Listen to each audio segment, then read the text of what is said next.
அனைவருக்கும் வணக்கம்.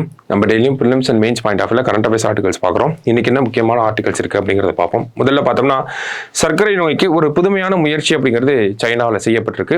என்ன ஒரு முயற்சி அப்படின்னு பார்த்தோம்னா ஸ்டெம் செல்களை பயன்படுத்தி சர்க்கரை நோய்க்கு தீர்வு கண்டுபிடிச்சிருக்காங்க. அந்த ஒரு செய்தியை தான் இங்கே நம்ம பார்க்குறோம். ஓகேங்களா?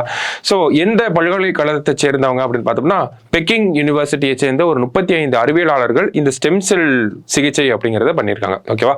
எப்படி பண்றாங்க அப்படின்னு பார்த்தோம்னா அதுக்கு முன்னாடி நமக்கு ஸ்டெம் செல்னா என்ன அப்படிங்கிற ஒரு பேசிக் ஐடியா இருக்கணும். ஓகேவா? ஸ்டெம் செல் லைக் ஒரு விதை இருக்கு அப்படின்னா அந்த விதையிலிருந்து தான் ஒரு மரம் நமக்கு உருவாகுது. ஓகேங்களா? அந்த விதையிலிருந்து தான் நமக்கு காய்கறிகள் எல்லாமே வருது. ஓகேவா? அதே மாதிரியான ஒரு அடிப்படையான விஷயம் தான் இந்த ஸ்டெம் செல் அப்படிங்கிறது. இந்த ஸ்டெம் செல்கள் பிரிந்து அது உடம்பு ஃபுல்லா பரவி அது ஒவ்வொரு உறுப்புகளாக நமக்கு வர ஆரம்பிக்குது. ஸ்டெம் செல்னா பேசிக்கான விஷயம் இதுதான். ஓகேவா? பேசிக் டெஃபினிஷன். அப்ப ஒரு ஸ்டெம் செல் நமக்கு இருந்துச்சு அப்படின்னா அந்த ஸ்டெம் செல்களை நம்ம ஒரு சில ரசாயனங்களை பயன்படுத்தி ஒரு சில மாடிஃபிகேஷன்ஸை பண்றதன் மூலியமா நமக்கு தேவையான விஷயங்களை அந்த ஸ்டெம் செல்ல பண்ண வைக்க முடியும். அதே தான் இந்த சைனாவை சேர்ந்த அறிஞர்களும் நமக்கு பண்ணியிருக்காங்க. அறிவியலாளர்களும் அதை தான் பண்ணியிருக்காங்க.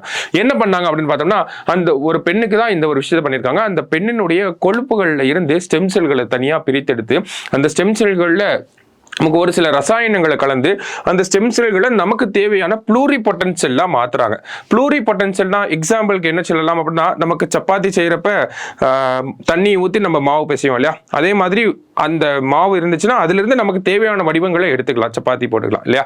அதே மாதிரி தான் ஒரு ப்ளூரிபொட்டன்ஷியல்ல இருந்து நமக்கு தேவையான விஷயங்களை பண்ணிக்க முடியும். ஸோ ஒரு ஸ்டெம் செல்லை எடுத்து அதை ப்ளூரிபொட்டன்ஷியலா மாற்றி அதை இன்சுலின் ப்ரொடியூஸ் பண்ற மாதிரியான அம்சத்தை உருவாக்கி அதை எலி மேல போட்டு டெஸ்ட் பண்ணி பார்க்குறாங்க. அந்த எலியும் சரியான அளவுல இன்சுலின் அப்படிங்கிறது சுரக்குது. சரிங்களா? ஸோ அந்த விஷயத்த மறுபடியும் அந்த எலியிலிருந்து அந்த பெண்ணுக்கு மாத்துறாங்க. அந்த பெண்ணுக்கு செலுத்தி ஒரு வருஷம் ஆயிருச்சு. இப்போ அந்த பெண்ணுக்கு இன்சுலின் அப்படிங்கிறது சரியான முறையில் சுரக்க ஆரம்பிச்சிருச்சு. அவங்க இன்சுலின் டேப்லெட் எதுவுமே எடுத்துக்கல. குறிப்பா அவங்களால இனிப்பு உணவுகளை சாப்பிட முடியுது. அப்ப உலகத்திலேயே பார்த்தோம்னா முதல் முறையா ஸ்டெம் செல் தெரப்பியை பயன்படுத்தி சர்க்கரை நோய்க்கு தீர்வு கண்டுபிடிக்க பெண்ணா இவங்க தான் இருக்காங்க. அப்ப இது மெடிக்கல் வைஸ் பார்க்குறப்ப ஒரு ரெவல்யூஷனரி திங்கா இருக்கு. சரியா? அதை பத்தி தான் இங்க கொடுத்திருக்காங்க. அடுத்ததா பார்த்தோம்னா பிரிட்டன் எழுத்தாளருக்கு புக்கர் பரிசு அப்படின்னு சொல்லி கொடுத்திருக்காங்க. இந்த புக்கர் பரிசு அப்படிங்கிறது ஆண்டுதோறும் வழங்கப்படக்கூடிய ஆங்கிலத்தில் வெளியிடப்படக்கூடிய நூல்களுக்காக வழங்கக்கூடிய பரிசு தான் இந்த புக்கர் பரிசு அப்படிங்கிறது. 2024 ஆண்டுக்கு யாருக்கு கொடுத்திருக்காங்க அப்படின்னு பார்த்தோம்னா நமக்கு ஆர்பிட்டல் அப்படிங்கிற இந்த புத்தகத்தை எழுதின சமந்தா ஹார்வே அப்படிங்கிற இவங்களுக்கு தான் கொடுத்திருக்காங்க. ஓகேவா? புக்கு பேர் என்ன அப்படின்னு பார்த்தோம்னா ஆர்பிட்டல். ஸோ இந்த புத்தகம் பார்த்தோம்னா ஒரு 2 விஷயங்களை நமக்கு ஒப்பிட்டு காட்டியிருக்கும்.